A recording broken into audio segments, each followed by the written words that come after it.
Welcome to a Spotlight on the Work series. Today we are talking to Nathaniel. Thank you so much for joining us. Thanks for having me. So, can you tell us for the first question who you are and what you do? Yes, so my name is Nathaniel Hall. I'm a theatre maker, a writer, performer, and HIV activist, and I live in Manchester. Amazing. And word on the street is that you are an award-winning theatre maker. Yes, okay, yeah, okay. Yeah, I'm an award-winning theatre maker. We'll put that in. Yeah, actually, I won an award for a show that I made about my own story, living with HIV, which is here.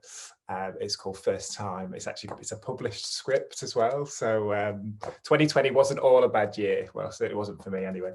I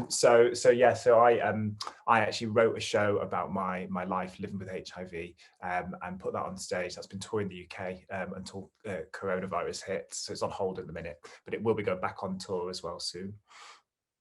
Incredible that it's also a published script. I didn't realize that. That's really Yeah, exciting. Well done. Really well done. thank you. Um, and how have you, so you've already mentioned that one of your performances and the script looks at your story of living with HIV. How have you now and maybe even in the past navigated HIV within your different career paths? Yeah. I contracted HIV when I was 16. So I was very, very young, and it was from the first time I ever had sex. So that was a lot to deal with, and I didn't actually tell very many people in my personal life for about 15 years. And then in 2017, I was in a bad place. Mentally, and I realized that it was because I wasn't really dealing with my HIV diagnosis. So I thought I need to do something positive with this stuff. I need to turn this negative into a positive, and that's what made me want to make the show. Now, I mean, I've been very, very public about my HIV status. I mean, if you Google my name, you're going to find out. My name's everywhere. When the show was first made in 2018, I had articles in BuzzFeed News. I was on the BBC. I was trending higher than Jennifer Aniston's bangs on BuzzFeed at one point, which is my claim to fame. The BBC did an amazing article. I was on the BBC Breakfast Couch with Charlie and Naga. So it was very much, for me, a public coming out.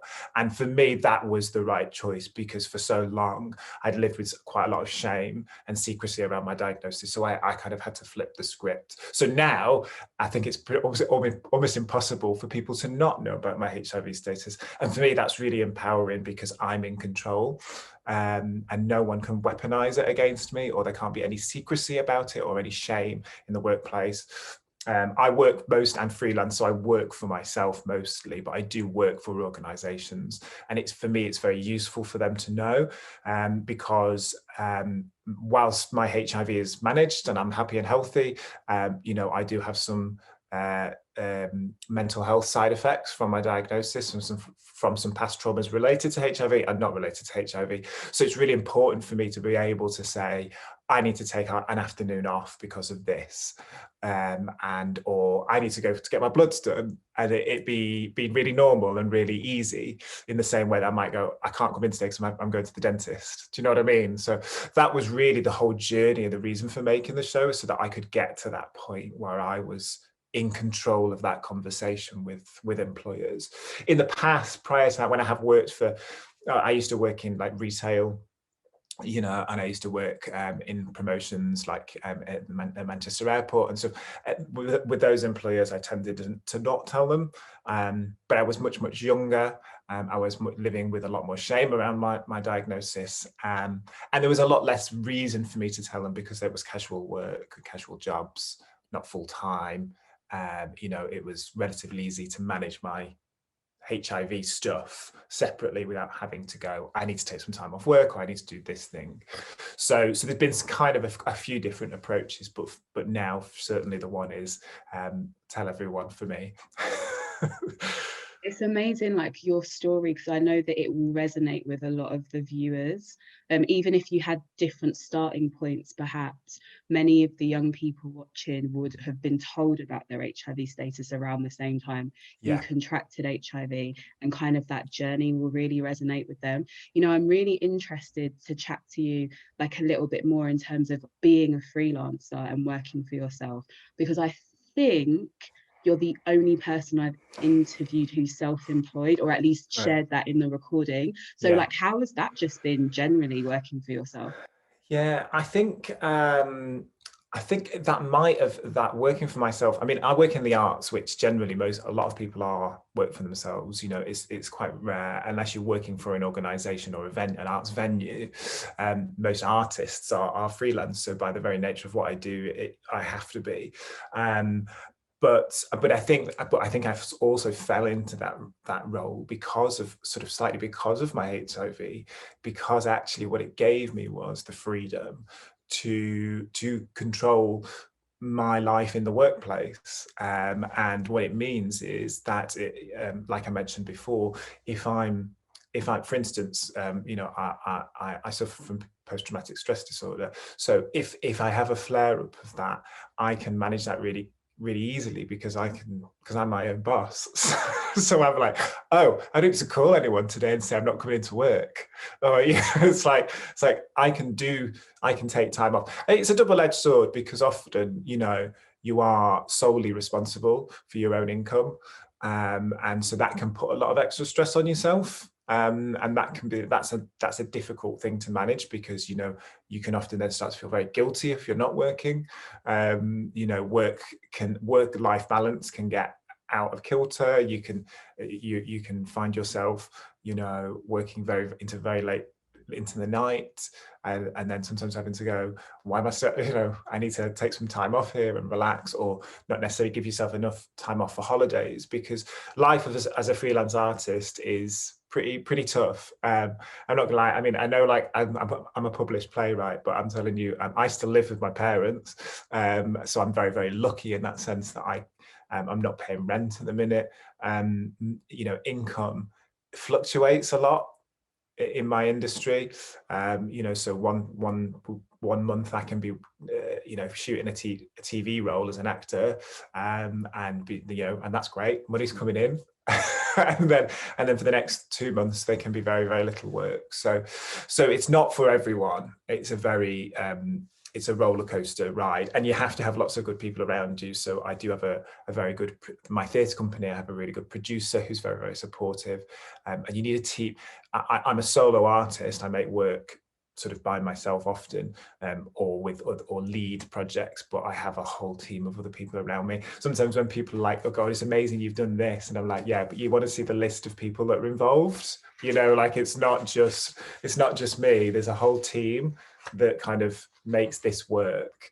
And so that's something I've learned through in my industry, is like, I think sometimes if you're HIV positive, or you have a challenge in life, you sort of become a bit of a fighter, and sometimes that you become your own worst enemy, because you go, oh, I want to be.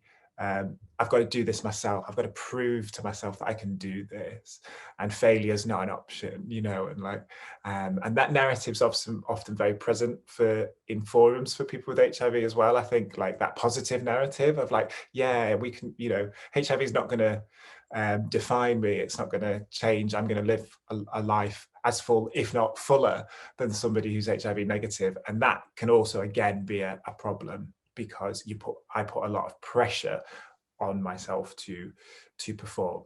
But, you know, it's all about balance. I don't think those things are unique to someone living with HIV, but I think I know other people similar to me face the same things.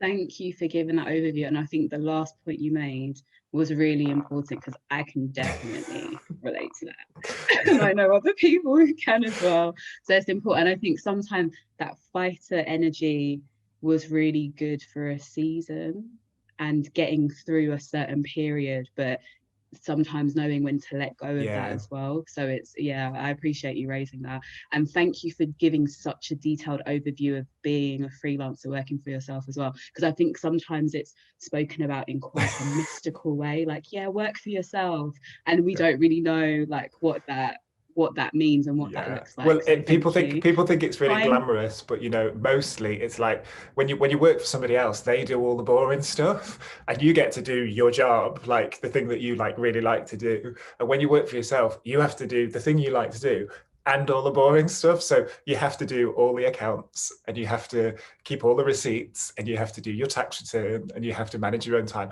So there's, you know, it is. A lot of work. It's very rewarding, but also can be really challenging. Yeah.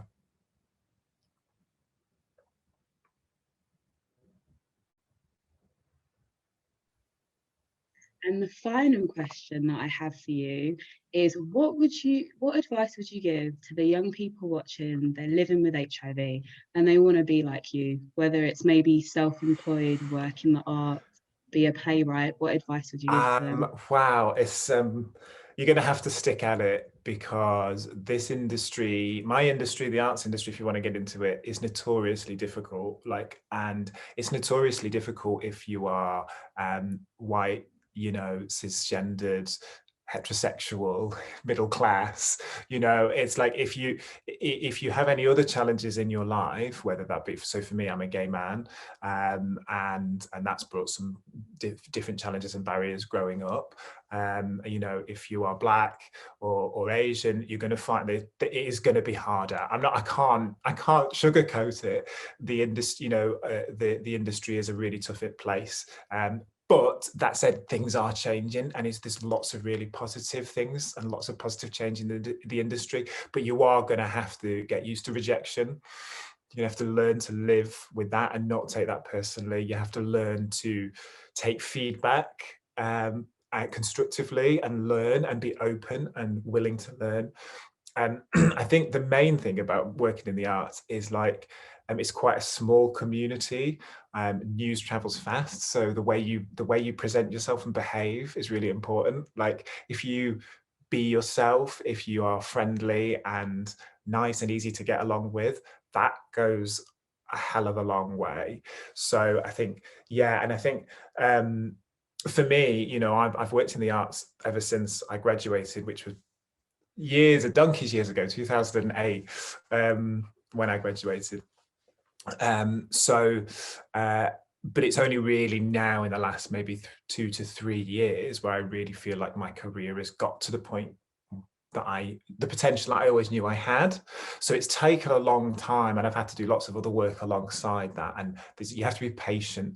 And for me, it very much was linked to the coming out of my HIV diagnosis. Something changed when I came out very publicly. And again, it's not for everyone, and you don't have to do it. But for me, something really shifted, and it put me in the driving seat.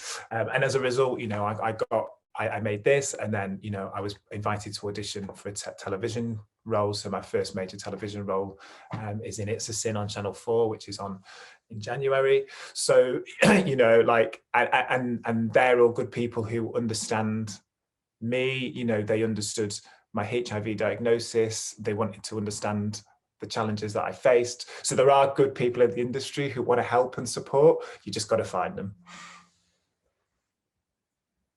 Thank you so much for the positive and also realistic expectations that we'll need to have joining the arts. But, you know, everything you're doing, and I have no doubt that what you continue to do will be great. So thank you for, you know, sharing your status, because it's doing wonders in terms of smashing stigma. And thank you for your My time. pleasure. Thanks for having me.